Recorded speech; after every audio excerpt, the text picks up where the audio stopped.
هذا وقد أعلن الرئيس الروسي فلاديمير بوتين أن الجيش الروسي قد سيطر بشكل تام على القرم.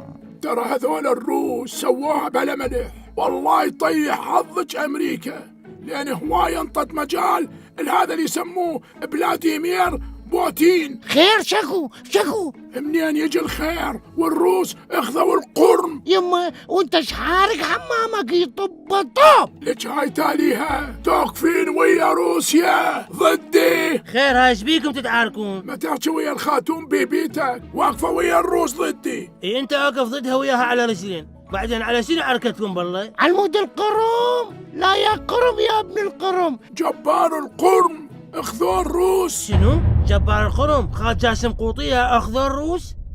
صدق لو قال المثل الروس ما عندهم صاحب صديق. هسه هو شو ودى الاوكرانيا؟ ما فكر شلون راح يتفاهم وياهم؟ هو بالفترة الأخيرة قام يصادق أوكرانيات على الفيسبوك، هو قال راح للحل أسبوع ويرجع. هي لعد دهربوا له وحدة أوكرانية صاكة، هو منها روحه خضرة وطفر لهناك، يعني سالفة الحلة هاي درب. بس شنو مصلحة روسيا ياخذونه؟ لك خاف القرم مسوي له مكسورة بواحد روسي ويردون يطلعون حافة بينا وروح أبوي يخلونا نحمى بعز الشتاء، مسامع الروسي يحمى. لا يا بلا، بس هو هذا جبار، وين ما يقعد يسب الروس، وين ما يقعد يسب الروس. اكيد جوي نزلوا عليه خطفوا ودوا روسيا، يعني يجرون اذنه ويقولوا له توب. هي هاي الشغله. يابي ليش ما نخابر على صاحبنا ابو غايب اللي يشتغل بالبرلمان؟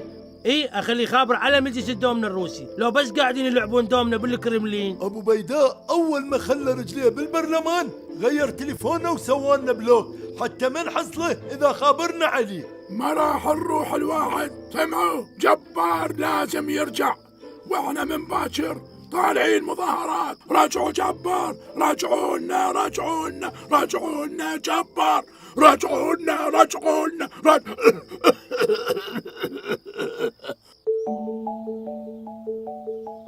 يا روس شنو المسألة؟ رجعوا القرم لأهله. يا روس شنو المسألة؟ رجعوا القرم لأهله. يا روس شنو المسألة؟ رجعوا القرم لأهله. يا روس شنو المسألة؟ رجعوا القرم لأهله. ني برامازدوزنا من رافازوزا ني فران نحكي بيناتنا زون رفينجا حنزومبور حنتبرتي ني возможно Небраска, как дела хорошо дола شنو هنا شنو بريتا نازافينا رافاليوزا. يابا اواشك اخوان رحمة على والديكم اطفروا منا، ترى الجماعة قافلين على القرم ويقولون ليش هو اكو واحد يقدر ياخذها حتى احنا ننطيها. اخوتي ها الفودكا الروسية مغشوشة مو أصلية. ايه الفودكا الروسية مغشوشة مو أصلية. ايه اخوتي الفودكا الروسية مغشوشة مو أصلية. الفودكا الروسية مغشوشة مو أصلية. الفودكا الروسية مغشوشة مو أصلية.